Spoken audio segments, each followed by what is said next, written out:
এখন হচ্ছে দুপুরের টাইম।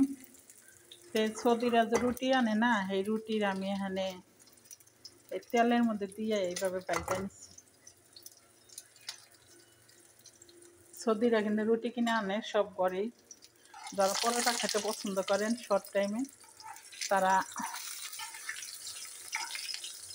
ভয় লাগে তেল দেখে যে শরীরে লাগবে কিনা। যারা রুটি খেতে পছন্দ,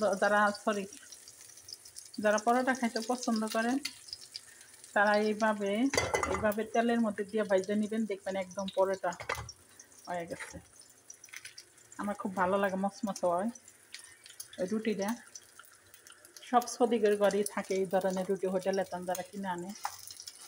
একটু ডিমটা একটু ফোটা করে দিই, কারণ খুব সুন্দর, তাহলে ভালোভাবে সেদ্ধ হবে। আবার উল্টে দিন।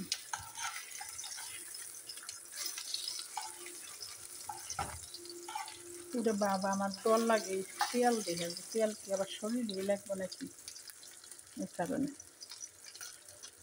তাই ডিম দেয়া পরোটা খাবো এখানে।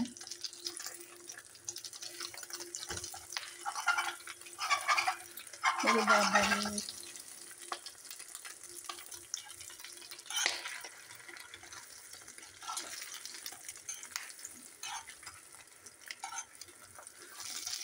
তো হয়ে গেছে মোটামুটি।